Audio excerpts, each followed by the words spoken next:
Assalamualaikum warahmatullahi wabarakatuh. Selamat pagi anandaku semua. Apa kabar kalian?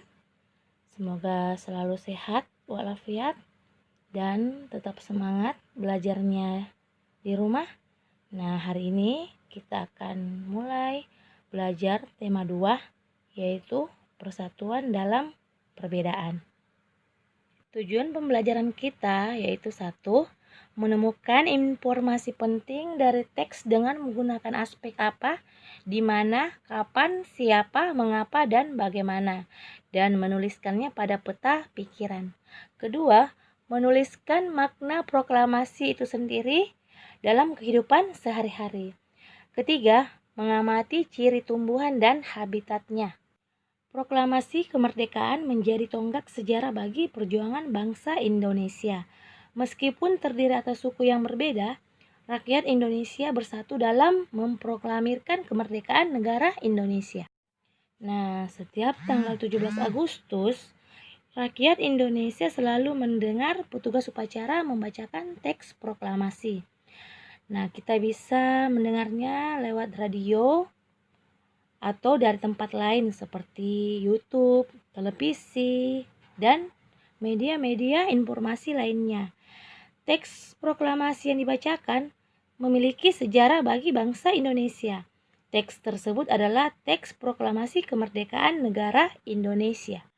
Proklamasi kemerdekaan Indonesia dilakukan tanggal 17 Agustus 1945 yang menjadi peristiwa penting bagi bangsa kita dan juga menjadi tonggak sejarah kemerdekaan bangsa Indonesia dan wajib kita untuk mempertahankannya.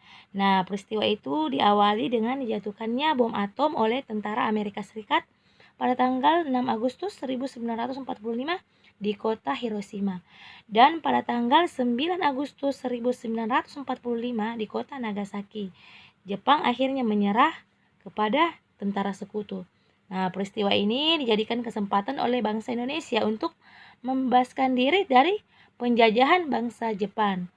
Nah, kita ketahui bahwa Jepang dan Belanda adalah salah satu negara yang menjajah bangsa Indonesia. Jepang pada saat itu menjajah bangsa Indonesia sangat lama ya, yaitu sekitar 350 tahun. Dan Belanda 3,5 tahun. Teks proklamasi ditulis di rumah Laksamana Tadashi Maeda, yaitu di Jalan Imam Bonjol nomor 1. Sekarang rumah tersebut menjadi Museum Perumusan Naskah Proklamasi.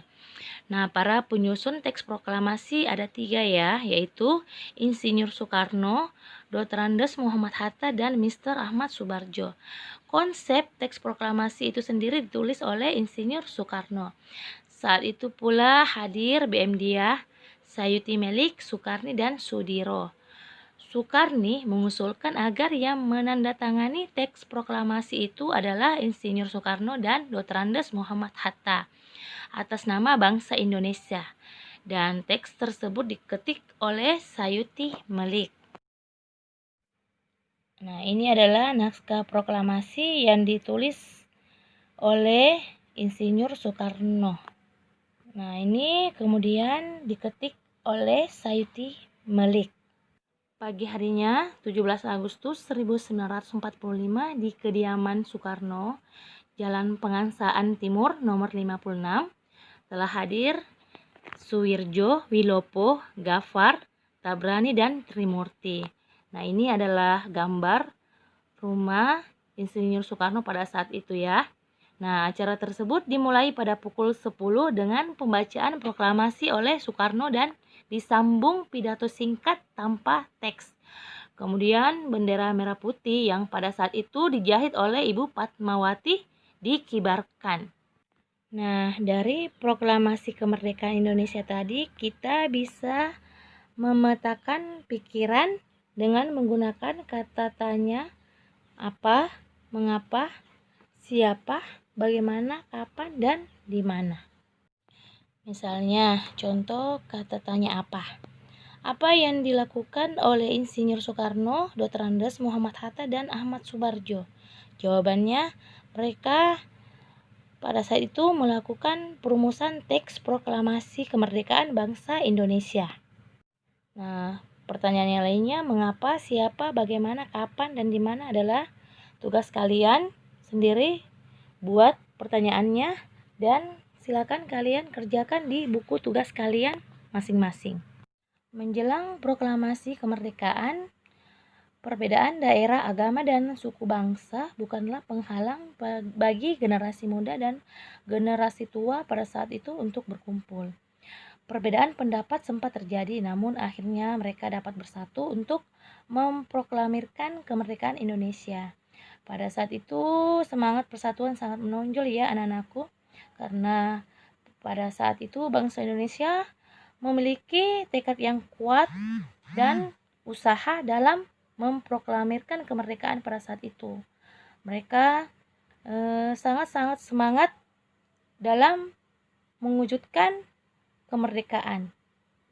Nah, pada saat itu terjadi adu pendapat ya antara golongan tua dan golongan muda, di mana pada saat itu golongan muda ingin cepat-cepat memproklamirkan kemerdekaan bangsa Indonesia pada saat itu, sedangkan golongan tua mereka ingin menyusun dulu dengan baik atau rapi, kemudian memproklamirkan kemerdekaan bangsa Indonesia. Tapi hal tersebut tidak menjadi masalah dan mereka bisa bersatu kembali dan memproklamirkan kemerdekaan secara bersama-sama.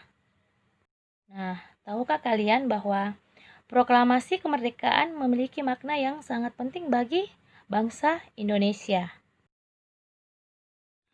Yang pertama maknanya yaitu satu, sebagai puncak perjuangan Indonesia.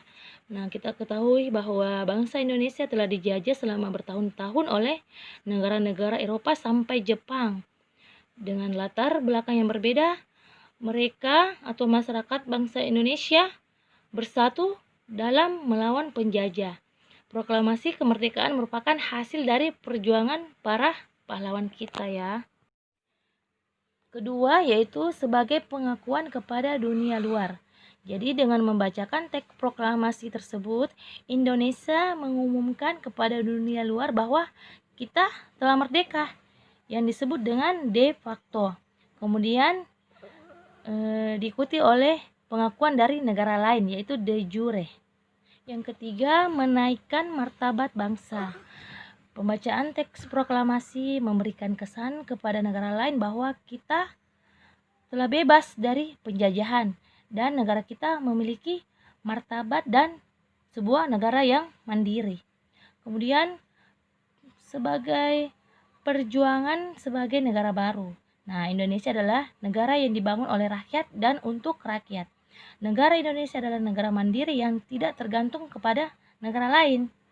Kelima, sebagai tonggak sejarah negara Indonesia. Jadi, dengan dibacakannya teks proklamasi tersebut merupakan awal dari masa kemerdekaan bangsa Indonesia yang terbebas dari belenggu penjajahan.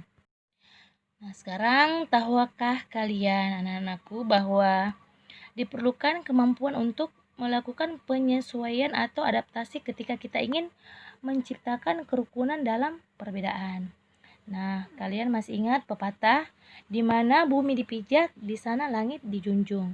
Nah, pepatah ini mempunyai makna bahwa apabila kita berada di tempat yang baru, maka kita perlu menyesuaikan diri dengan keadaan setempat agar kita bisa diterima dan hidup berdampingan dengan damai. Nah, hal ini juga berlaku pada tumbuhan ya. Nah, agar keberlangsungan hidupnya terjamin, maka tumbuhan harus mampu melakukan adaptasi sesuai dengan kondisi lingkungannya. Nah, bagaimana cara mereka beradaptasi? Ayo kita pelajari. Contohnya bunga teratai. Nah, kalian tahu kan bunga teratai itu yang mana? Nah, bunga teratai itu tumbuhnya di air. Jadi agar bunga tersebut dapat menyesuaikan dirinya, maka tumbuhan ini memiliki akar di bawah air. Jadi tangkai daunnya tumbuh menjalar sehingga daunnya dapat mengapung di air. Daun teratai bundar dan lebar. Fungsinya yaitu agar daun dapat menyerap cahaya matahari sebanyak-banyaknya. Hal ini sangat berdampak pada saat penguapan air dan berfotosintesis. Daun teratai memiliki larutan yang bermanfaat sebagai pembersih daun. Teratai juga memiliki batang dengan rongga di dalamnya. Rongga ini berfungsi untuk membawa oksigen ke batang dan akar. Meskipun akar berada di dalam air, akar masih tetap dapat bernapas. Nah, selain bunga teratai, masih ada juga contoh yang lainnya ya, seperti eceng gondok. Eceng gondok juga itu hidup di air. Nah, kalian anak-anakku bisa mencari contoh-contoh bunga yang lain yang beradaptasi dengan lingkungannya. Seperti tumbuhan, manusia memiliki cara berbeda dalam beradaptasi. Namun, perbedaan yang ada bukan untuk dipermasalahkan ya, namun untuk kita syukuri. Tuhan menciptakan kita berbeda-beda agar kita saling mengenal dan saling menghargai. Nah, perbedaan itu merupakan sebuah anugerah yang harus kita syukuri. Seperti halnya bangsa Indonesia terdiri dari beberapa agama, bahasa, suku, adat istiadat, dan budaya. Dan mereka dipersatukan dalam sebuah semboyan, yaitu Bhinneka Tunggal Ika, yang artinya berbeda-beda tapi tetap satu. Nah, dari penjelasan bunga teratai yang tadi Ibu sampaikan, di sini tugas kalian kembali membuat peta pikiran dengan menggunakan pertanyaan apa, mengapa, siapa, bagaimana, kapan, dan di mana. Silakan kalian kerjakan di buku tugas kalian masing-masing. Nah, sampai di sini dulu pembelajaran kita pada hari ini. Selamat bekerja dan tetap semangat belajar di rumah. Terima kasih.